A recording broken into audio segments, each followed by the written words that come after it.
Council meeting be called to order with police action, pledge allegiance. Moment of silence. I pledge allegiance to the flag of the United States of America and to the republic for which it stands, one nation, under God, indivisible, with liberty and justice for all.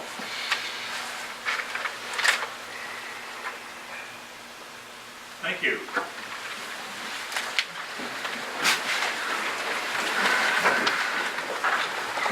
First item on the agenda will be approval of the minutes from the May 22nd meeting.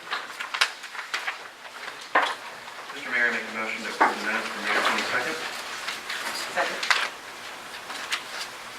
It has been moved and second to approve the minutes. Would the clerk please call roll? Stikes? Yes. Adams? Yes. Gillum? Yes. Malott? Yes. Shriver? Yes. Next item will be statement of bills paid in the amount of $259,390.33. Mr. Mayor, make a motion that we approve the payment of statement of the bills in the amount of $259,390.33. Second. It has been moved and second to approve the statement of bills paid. Would the clerk please call roll? Stikes? Yes. Adams? Yes. Gillum? Yes. Malott? Yes. Shriver? Yes. Next item will be requests or comments from the public. There being none, we'll move on to the next item, which consider 2016 financial statements and report of the city's independent certified public accountants. Well, Mayor, I'll go ahead, just to briefly, I'll let introduce, but this is our annual audit that we have done. Nelson and Johnson. They gotta go to like the letters. Up to Beacon has been doing our audits for a number of years now. We've been very pleased with the work that they've done, effectively for you, because they represent the body, being the governing body. We are just the assistants to them, and so with that, I will turn it over, and if there's questions, we'll be happy to answer. Thank you, Mike. Yeah, so Could you go just for record name? absolutely. My name is Brian Knight, and I'm with Winley, Noe, Nelson and Johnson. You can say WNNJ for short. Okay. We performed a financial audit for December 31st, 2016. Excuse me. And as always, you guys report on the statutory basis of accounting, which is a cash basis accounting model, which is modified by accounts payable and encumbrance. And our job is to get an opinion on those financial statements, that they're free and material misstatements. And we basically do all our procedures, and then we put this financials together. And we're giving an opinion that they're accurate, essentially, is the easiest way to state that. If you are following along, I don't know if you have a copy with you, I'm just going to point out a few brief little sections, and then I'll open up for questions. If you turn on to page 2, you'll see that you actually, about 4 paragraphs down, you see that you get an adverse opinion for GAAP, and that's just required by our standards to give you an adverse opinion because you don't report on GAAP. But if you look one more paragraph down, you'll see you have an unmodified opinion on the regulatory basis of accounting. And so that means you have a clean opinion this year, no modifications to the Kansas statutory basis. Then if you want to turn to page 4, if you have the paper copy, it's a fold-out. I don't know what you guys think about the fold-out. I'm actually trying to do away with it. So. We're used to them. Okay. It's good to read, but yeah. So here's basically the most useful statement, in my opinion, for the governing body. It basically says what you started off with in cash by each fund, and your cash receipts and expenditures for the entire fiscal year, just one total. And then it also adds back your outstanding encumbrances so that it can be reconciled to your bank totals, which are down on the bottom right. You can see what your makeup of your cash is, and you can see what funds hold that cash. So the thing we typically look for, so when we talk about fund balance or ending balance, we're looking at that unencumbered number, which effectively means that that's cash that, again, is not allocated for some expenditure that day, 12/31. So. And I do believe Edwardsville doesn't use encumbrances generally. So what you're looking at here is accounts payable, means they're generally bills that have been received, just not paid yet at the end of the year. So there's an expense but not paid. Those CDs on that page, those are the cemeteries, right? Cemetery board. Yes, I do believe that's the case. Cemetery board is mixed into the pool of cash. So a couple years ago, they changed the way the format works. So the very next page starts to the notes of the financials.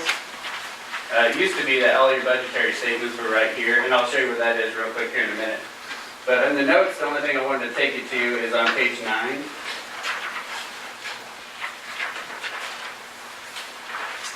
Being that you're on a cash basis of accounting, you know there's things that aren't on your balance sheet, and one of those things is long-term debt. And so on page 9, there's a really good schedule of all the outstanding debt that is long-term for the city, and it has really good information. It's got your interest rates, your maturity, final maturity, original issue date, and all that. So just like to point that out, it's a good one to go to. And if you go to the next page, page 10, this is the amortization schedule for each of those debts. Kind of shows exactly how the payment schedule is going to look like if they're paid as they are now. Generally, with obligation bonds over the last decade or so, they've been refinanced. But If I could just note on there, because so if you look into the 2019 category, you see temporary notes, and so it shows, the principal being paid in full and the interest. Obviously, that will, when we get there, it will get paid off, but there will be debt to pay that. So we don't have to have a big spike budgetarily of, from 1.3 to 2.4 million. So just unless things go wrong, that will be rolled into a bond issuance. yes. So we put it in there because that's the maturity date of it. Then go to one more page over at page 11. The other note I like to point out is note E, which is interfund operating transfers. I always find that this is an interesting topic for constituents, always wondering what funds are transferred to what funds. So this is an audited schedule of the transfers that were made during fiscal year 16. And then you'll see under note F, statutory violations. Last year you had a negative cash in one of your funds, I believe, so that was a statutory violation. This year you had none. No negative cash and no over budget funds. So that's also very good. Last year, I think after the grant funds where effectively the money went out and back, so it's a reimbursement fund, so. Yeah. If you see it, it happens in grant funds. And then one more page over, this is something we talked about a little bit last year, the Capers liability. This is the GASB 68, and then there's a bunch of GASBs after that that are kind of modifying it a bit. But this is your calculated portion of the unfunded liability of the Capers plan. If you look down under net pension liability towards the end of that page, you can see that for Capers it's $521,000, and for KPNF it's $3.1 million. And they basically take the entire plan and allocate it based on your contributions to the plan as a percentage. So then you pick it up in the notes. It's not booked into your records or anything, into your finances, but it does pick up here on your notes. So I'll point that out, just so you know it's in there. It's an interesting thing. Then if you just go back to page 16. This is the budgetary schedule as we mentioned before, and it used to be right behind statement 1. Now they've pushed all the way back after the notes. So this shows your certified budget for each of the budgeted funds, your total for budget comparison, and then your total expenditures charged. And you'll see there that all of the funds were under budget. Okay, after that, each one of those budgetary funds and some of the non-budgeted funds have their own individual statements after that show the breakdown of the budgets and the actual. And I'm not going to go through all those unless you guys have specific questions. Then you have the you have the law enforcement trust fund. It starts back on page 27. So you just realize a lot of these smaller funds have information in the back, and you kind of have to dig to look at them, but it's all in there and it could be good information. And then the cemetery board is on page 28.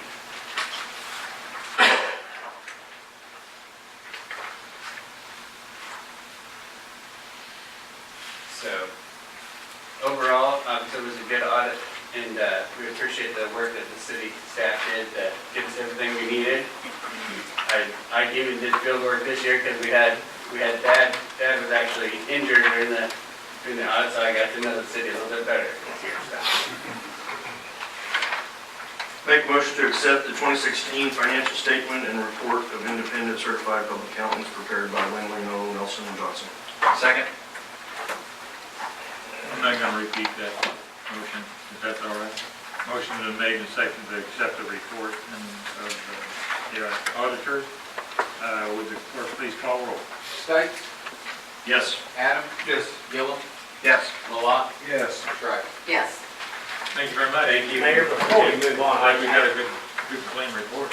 I would like to say we really appreciate the work the auditors do, but we especially have to give a thank you to Michelle Bounds, our finance person, whatever the title is that we use, finance manager, treasurer, something, because in reality, what they're really saying is that all the work that she does day in and day out is correct, and then if they're put in the system correct, and reports that you're getting monthly, or we request special things, that you're getting accurate, correct financial information, and that's not a once-a-year thing, that's all the time.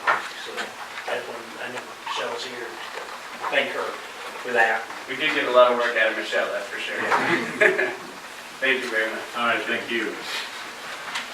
Next item on the agenda will be consider ordinance number 983, authorizing commencement of condemnation proceedings for Little Turkey Creek LTC sewer project. I will just note for reference that Joe Erskine, who is our right-of-way, handles our right-of-way acquisitions for us, he is our licensed attorney, is here, and so if there are legal questions, we can answer those. If there are questions that we find that may be more of a confidential nature, and we feel we need to talk about those, we can go into executive session or we language that's necessary.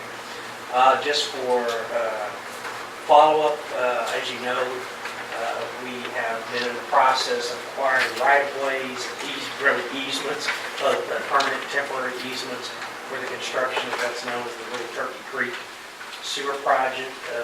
The first part of that was everything from the lift station under the highway and over and connects into the unified government system, which is called the Little Turkey Creek Interceptor. And then subsequent, we have been working with the developer as part of the public system from the lift station back to the east until we get to 110th Street. So that is a public system, a public sewer system. So we've been working, Joe has been working with the various property owners to acquire those easements. We have acquired all of the easements with the exception of one, which is about a 30-foot permanent easement by about 300 feet. We originally were also considering acquiring some temporary easements, which we don't believe will be necessary at this point, but yet we leave it in here relative to any potentials. But the KDOT gave some access to that property as far as for temporary access from the highway. They don't really like to do that, but they have done that. So where we're at this point is we have the council at the last meeting approved a resolution of intent that we in fact do need to have this property to build the sewer system, and that you authorized us to make sure to get the legal survey, and have that filed with the city clerk. That has been done, as well as it being published. We are now at the second step, which is the adoption of an ordinance that allows us to move this forward to the filing of the case at the district court. I'm sorry. I got to remember this. Allows us to move this to the district court level. If we pass this ordinance, then that would be the next step, that Mr. Erskine would go file that in the Wyandotte County District Court. But I will always remind you that it does not necessitate that we won't come to a conclusion. He may wish to at least I may have Joe just give you a quick update of of where we've been on this process. So there has been ongoing negotiations without getting into numbers, but just to give you a little bit of an update of just some of the issues that we've been working with the property owner. But I will say, at the end of the day, they have legal counsel, and that legal counsel has basically not provided any type of response to the various requests that we've had at this time. So, but it doesn't prevent us, and I know we've been here before, and thankfully, I can say that at least in my time here, while we've been at this point before, we've actually even been at filings, as you recall, even with a quite large property owner to the north side of us. But we've always been able to find resolution, and we'll continue to work towards the resolution. So, Joe, I don't know if you just at least come in, introduce yourself briefly, and just maybe give what you can as far as just an update as far as where we've gone with the various properties negotiations. Sure. Again, my name is Joe Erskine. I'm with the law firm of Orrick and Erskine, and we do specialize in the acquisition of easements and right-of-way for public entities. We represent a number of municipalities around the state of Kansas, including the state of Kansas itself, the Turnpike Authority, Department of Transportation, and utility companies, and so on. So we're pretty experienced in this area. We are dealing with a landowner who has an attorney that we've dealt with quite a bit in the past. This attorney is busy, is not interested in paying attention, candidly, to the case, and just really won't respond to efforts to give us some counteroffer. So we really just have not been able to make any headway with the landowner. There are some practical concerns with this landowner that we've addressed. There's a spring-fed pond that exists on this landowner's property. Temporary construction easement was going to be overlapping this pond. There was some concern about the destruction of the pond or the need to temporarily pump the pond for construction and things like that.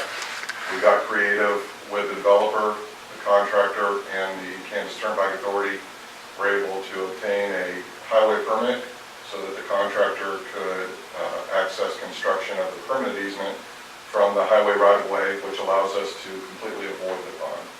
I've made this information available to the landowner's attorney, and he still will not engage in any sort of meaningful dialogue or negotiation. So that's where we're at, and the next step is to, like Michael said, file a petition in eminent domain to acquire the easement through condemnation.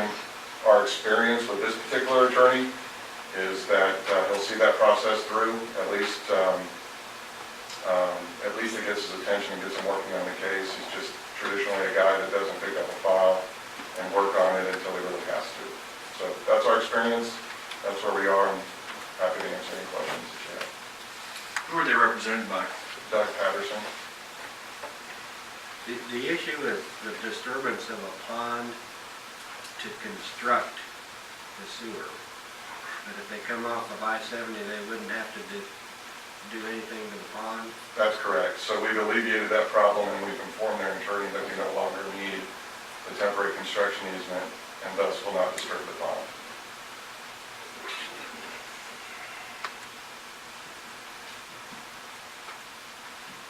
Sounds like a pretty simple solution to the whole problem. I agree.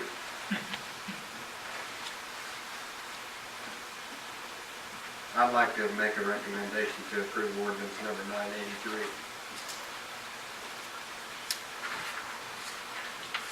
Okay.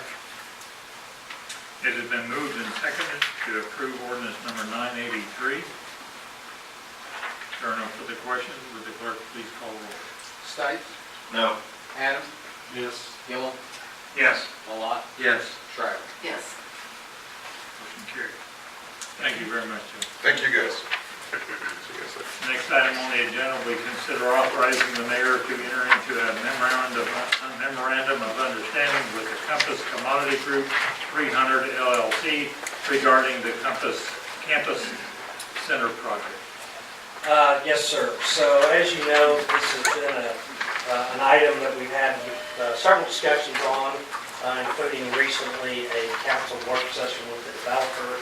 The developer is represented tonight, I'm going to assume by Hunter Harris with Lane 4 and with Polsonelli Law Firm. And I know we've met with them in the past, so they're familiar faces in the audience, and they'll be here to answer any questions that you may have. Basically, as you know, this particular group is the same group that's building the Village South project that we have going in our community. They have interest in developing some additional property at the southwest corner of Riverview, I was going to say River Falls, Riverview and 110th Street. And as you know, that property is located within the city of Bonner Springs, often referred to as the Osmonds property. And he also has an additional tract of land on the Edwardsville side that this particular developer also, I think, has some interest in. But specifically, we're talking about the roughly 160 acres in Bonner Springs. I have a quick question. When you say that they have some interest in, have they already acquired it, or is it? I don't believe it's been acquired, but I would have to probably defer that to their team, so I don't know if they've actually acquired or have it under contract, so. And that's what I was. Okay. It's more than just. I'm trying to find out. It's more than just, hey, we like that piece of land over there. That's my understanding. Okay. And we can ask them to clarify that some more here in a minute. But, so this particular tract that they're looking at, as you know, they would like to develop some Class A industrial warehouse distribution facilities similar to some of the ones that have been built here in Edwardsville. Again, they showed you some of those prior at our work session that we had recently. So out of that work session, there was some discussion of how do we get to the next step. And I think generally the discussion was some form of an MOU that at least allowed us to understand the intent of the parties, that we weren't necessarily making any final decisions related to this, but to move it one step further. They have obtained their zoning required for this process through the city of Bonner Springs. So they do have the property is zoned, and then obviously they have other steps before they can move forward. So the MOU really addressed 4 primary areas that at least we understood to be the concerns. Number 1 was what type of facilities, kind of type and quality of the facilities to be prepared. So when they said we're going to build a warehouse distribution facility, what does that mean? What does that look like? The second area would be roadway improvements. As you know, the property is basically have roads on 3 sides of it. You have Riverview on the north side, which the road itself is wholly within the city of Bonner Springs. And on the east and south sides, you have 110th Street, which is a major thoroughfare for us, and then Stupid Road, which is at this point, I would say, a very small, unapproved residential road that serves approximately half dozen homes in that area. The third area is stormwater.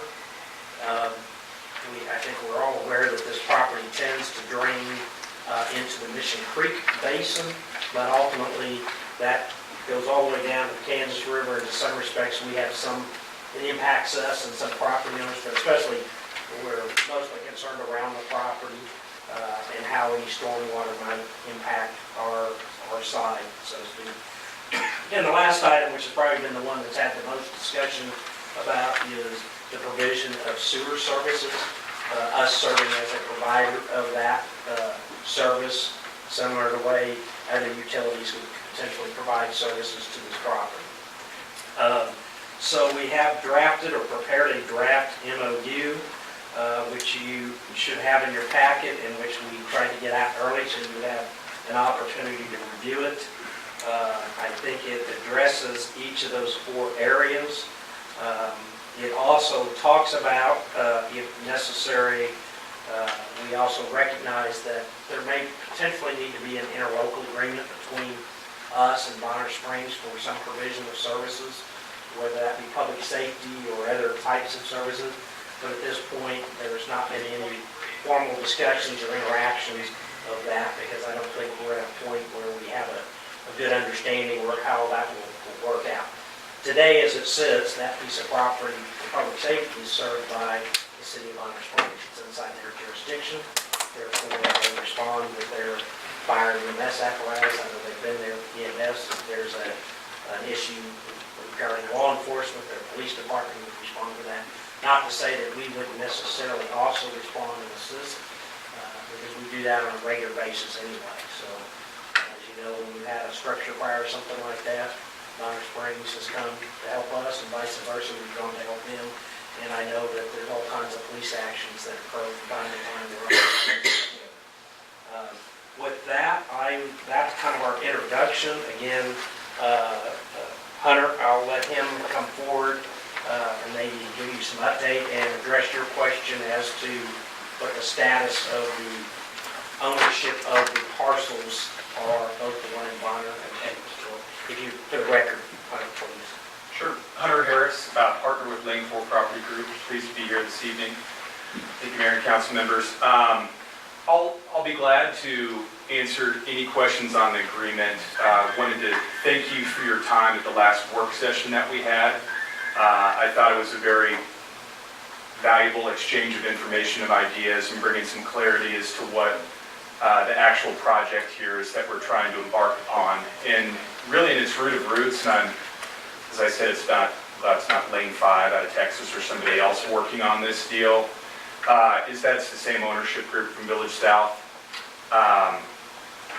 I try hard not to give too many details, as we can largely be seen as telegraphing to the rest of the development community, but our ownership group has already acquired another parcel in Edwardsville that's contiguous with Village South to expand that project. We view this project in Bonner Springs, if there were no city limits between Bonner Springs and Edwardsville, is an area.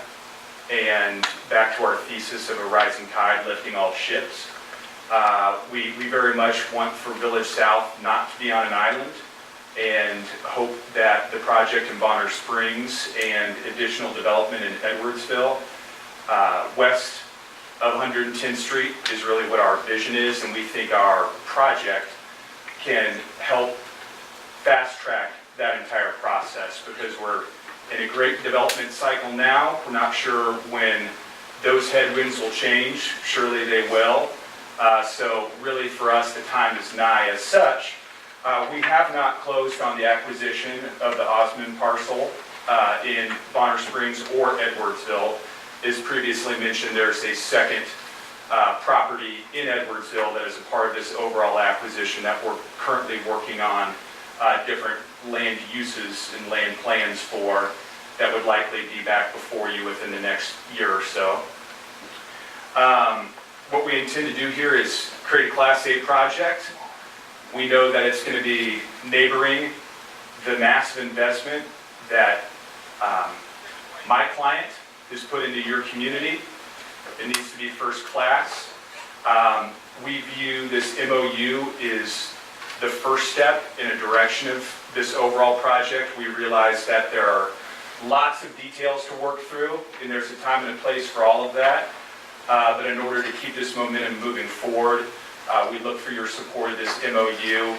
Some of the major things that will be on our horizon will be an actual land plan that we put together, and it's part of this is blocking and tackling, in which not getting the cart before the horse on certain aspects of projects, just knowing that we have zoning and utilities to build buildings are really the foundational tools that we need here.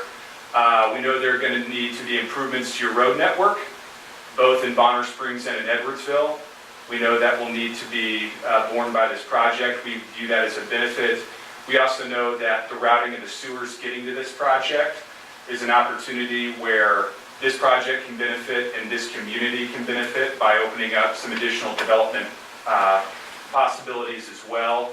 And there are many other, I wouldn't call it minutia, but other details to be worked through to create a first-class project. And I look forward to any questions and continuing to work on this with you.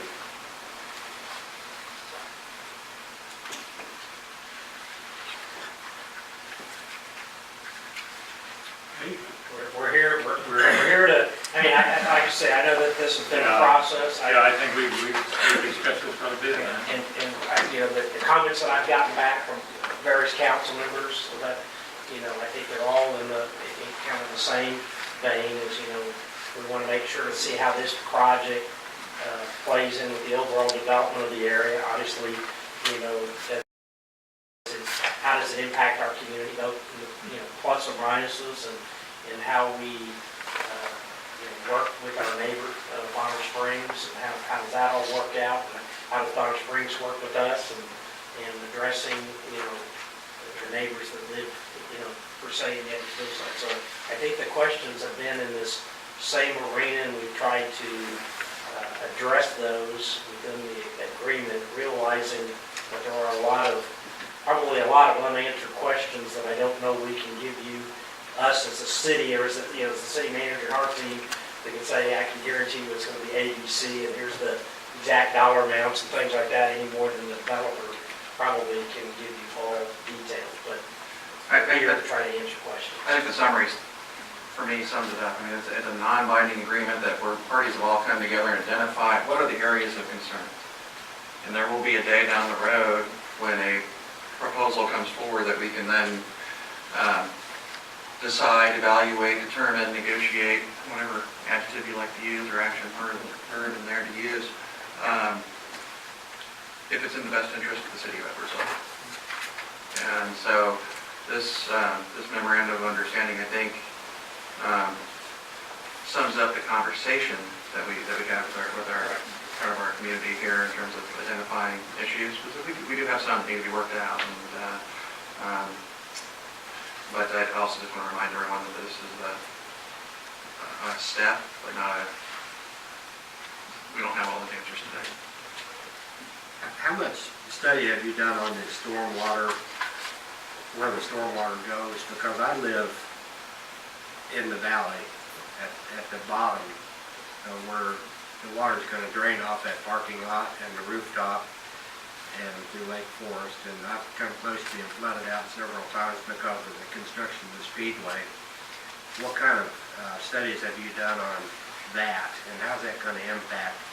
They've taken away the natural takeaway of the water and let it just run straight down to where it used to divert out into that hill, on the side of that hill, and I'm concerned with that. I'm not concerned with the capacity of the sewer. I think we can handle the sewer. Mike's convinced me, and everybody's pretty well convinced me that the sewer can handle it capacity-wise. I would like to see a lot of work done on extending that sewer to the east and south of Riverview and then back up to the north, so it would facilitate. There's several things that I want to see before I get in too much of an agreement with just saying, yeah, go ahead with your project. The stormwater concerns me. So. On the whole, I would say all noted, and I appreciate both of your comments. We realize there's a lot of work to be done, but we realize making additional investment in the project without a show that we want to do this together is the first step. We have done some preliminary work on the stormwater retention and detention on site. A lot of that has to do with where the buildings go, and we are not committed in any form or fashion at this site. A little bit of that would be market driven, how big are they, but we are very aware that we need to maintain all the water within the site, not burden any other property owners, and as such we'll have engineers who candidly have the technical knowledge and expertise, much more so than myself, who will assist us with all of that. Is there anything else that I didn't answer for you? I apologize. Well, the engineers that built the speedway thought they had that fixed too. Noted. No, yeah, it'll be on our list of things to tackle as we move forward. Yeah, I mean, I will say this, as part of the site planning process, while that will go through Bonner Springs, I have, having, worked with them, so they will, just as they would if they came here to build the site, there's preliminary plans, and they kind of show you, here's where we kind of think the detention ponds will be, and if we use the Village South, it went through 2 or 3 iterations before it actually got to where there was one pond, because there was 2 ponds at one point, there was keeping the existing ponds or different things, but there is a set of standards that's done through American Public Works Association Okay, and talks I can on that. understand that, and I appreciate that, you know, the impact could be minimal and it could be a lot, you know, you just never know. But the other thing is I am really concerned with how that property intends, what route it intends to take to attach to our sewer line. I think that's really the next step for us, and I've already discussed with Mike, and a part of this is he has been a consummate professional. We really value the relationship with you and feel like we've worked well together in getting Village South to a point where it's a win-win for everybody, and I envision that as being a similar process for this project. We just happen to be at the very starting point with a lot of things to do, and we'll continue to work with your staff, who has been great to work with on any issues that you direct them to do as part of this. You might just, and I think maybe just brief overview of kind of what the next step, I mean, obviously you've got your zoning, and they have a basically 1 year period of time to move forward with the planning and site plan process, and I don't, if you can maybe just briefly, like, the next steps over the next, 3 to 6 months, as far as the overall project goes. Site planning, which will determine some massing, how big proposed buildings are, and as I think we know, this is subject to some change. Inevitably, it'll probably change 10 times before we land on exactly what this wants to be. That'll help facilitate the discussion on where sewers want to be as part of the project, as part of natural grading and otherwise, and where we can help route them throughout their community to address some of the economic benefits that we've discussed. Traffic study, analyzing the road improvements that'll be necessary for the project, both on Riverview and 110th. As a team, collectively being sensitive to what is, at least for the properties that we own, the master plan and how this all works together. We're anxious to have something positive here because we think it's going to drive a lot of jobs and a lot of traffic and a lot of activity for the Village South project and some future goals that we have in improving the overall area north of Riverview. And those are, sounds like 5 things, and it's probably 5 months worth of really hard work when it all comes down to it, in addition to our preliminary engineering efforts and some other steps that need to happen at Bonner Springs regarding the plat on the property that has to be filed a year from when we're approved for our rezoning to light industrial.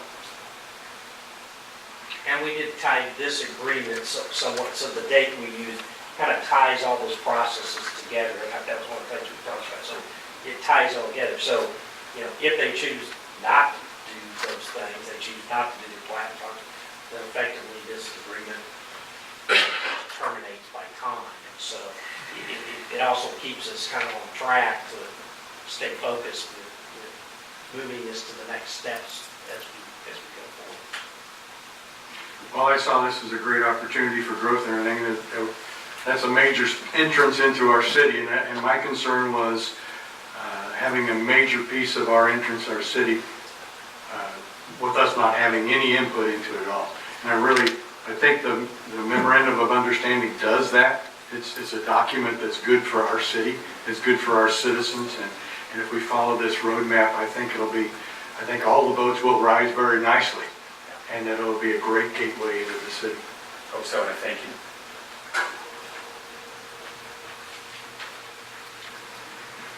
Mayor, I make a motion that we approve the memorandum of understanding as written. Second.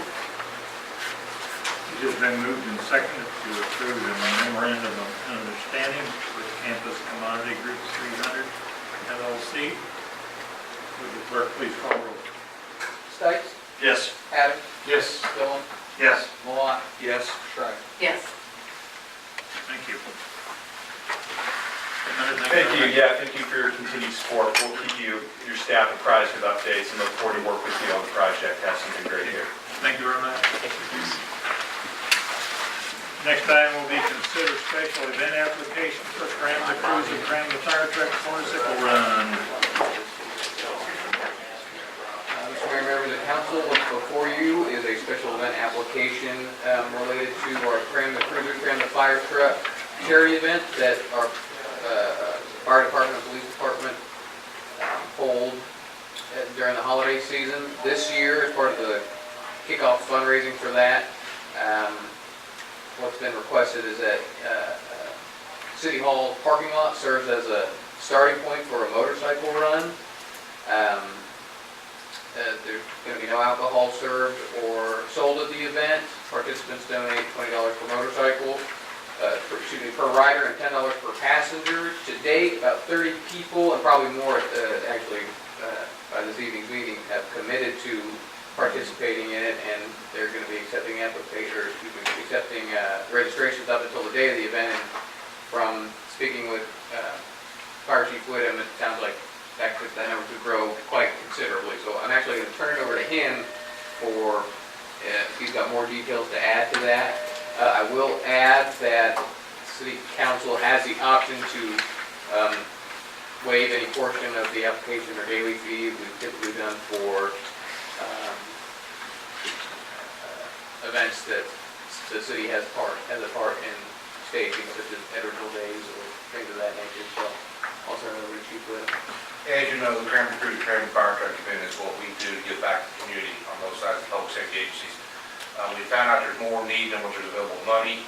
When we've done additional methods that we've looked at, we closed out last year's Cranberry Crew Cranberry Fire Truck event. We started discussing this process to such our raise money during some decent warm weather months.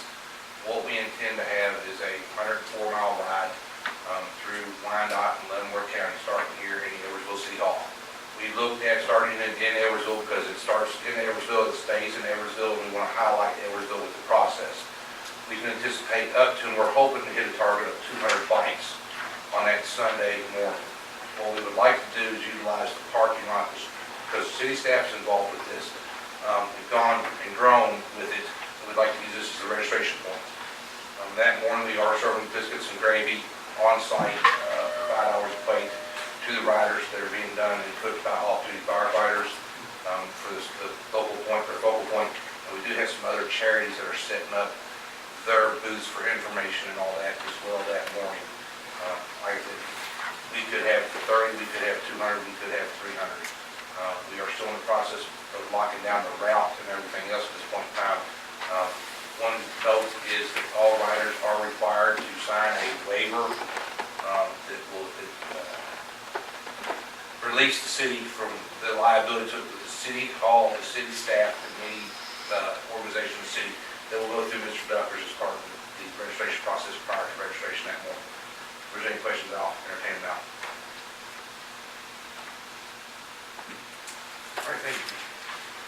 Thank you, Chief. Mayor, I'd like to make a motion to approve the special event application for Cranberry Cruiser and Cranberry Fire Truck motorcycle run and waive the fees. Second.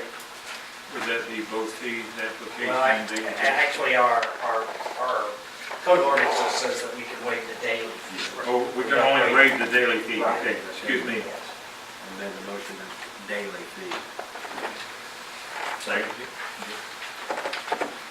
There has been a motion and a second to approve the application for Cranberry Cruiser, Cranberry Fire Truck, motorcycle run, and waive the daily fee. Would the clerk please call roll? Stites? Yes. Adams? Yes.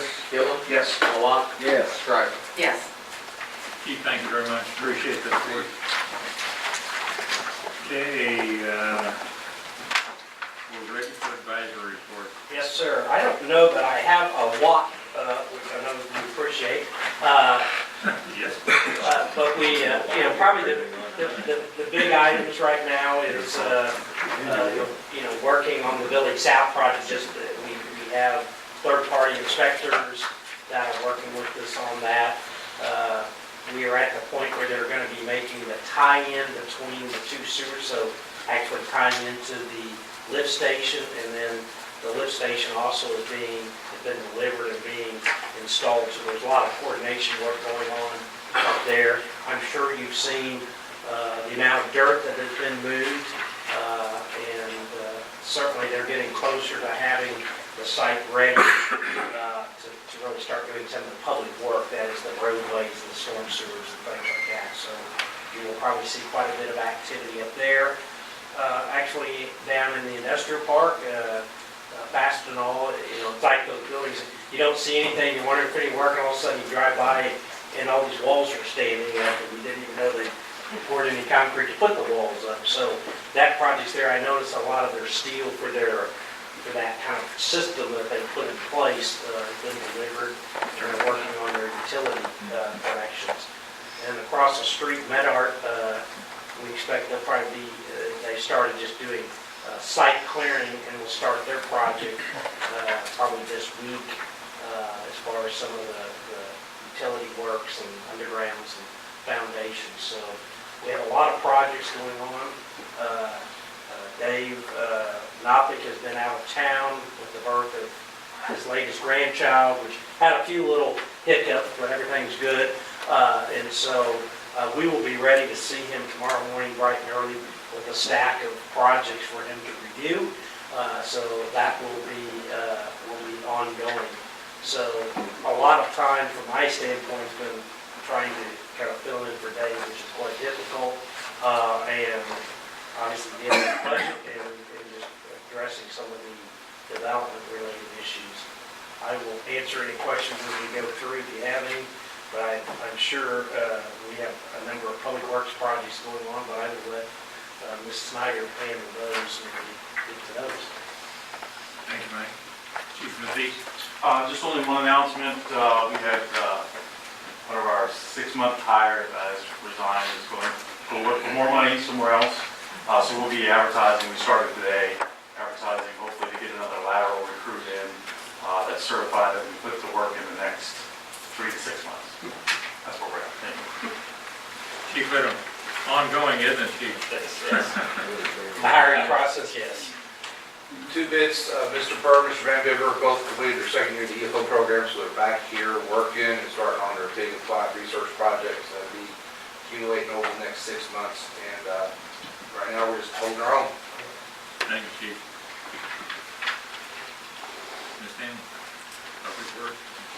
I guess Mike wants me to talk about the projects. Yes. So, You have a better idea of where we're at on all of them than I probably do. Well, the 102nd Street / Churchill project, we had the pre-construction meeting last week. We're waiting for some relocation of utilities, and we are anticipating that work to begin mid-July. McEnany was awarded that project last month, I believe. On Wednesday, we are opening bids for the 2017 maintenance project. That is the Little Mill and Overlay project and the Horizon Place project that we're going to have on some of our residential areas down here. And then the subdivision. Thank you. Rockbridge subdivision, Mill and Overlay, some patching there. We also have a list of about maybe 6 other large areas that we're doing full depth patching. I think the one 90th and Sports has been one of those locations since I've been here. So we're going to address some of those in that contract. We're hoping to get some competitive bids. I think we have like 6 or 8 contractors that have picked up those bid documents. As you all know, our code enforcement officer retired, and we are soliciting applications for that job. I've had about 50 applicants that have expressed interest online, but only 5 applications have actually come in for the job. So, we'll just continue to move forward and hope for the best. But we have some good candidates to choose from. Thank you, Dan. That's that. Mr. Duckers? Okay. Okay.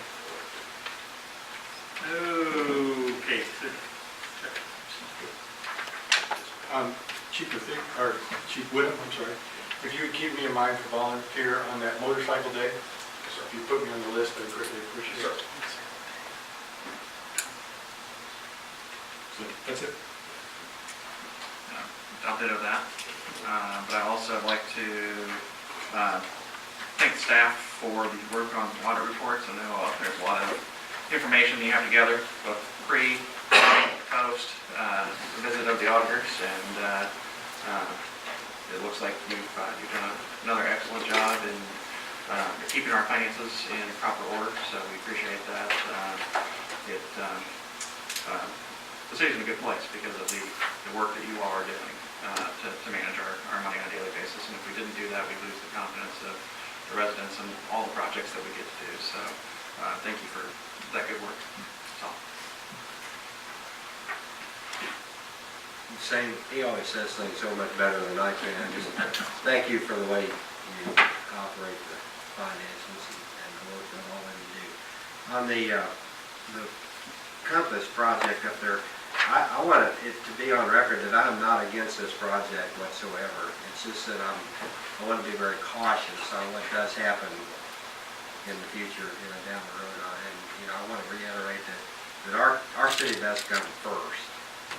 And, I'd like to see, work with them on putting that sewer route in the direction that we want it to go and not where they want it to go. I think that we need to really pressure them to do what we want. And, I'm not negative against that project whatsoever because I think we need to have that done. But I just want to come across that I think we need to make sure that we set Edwardsville priority on that. So that's all I was thinking. Margaret. Copy that. Thank you, everybody, for all your hard work. And Chief, I would like you to let me know if you need any help too. 27th, I believe. August 27th. Thank you.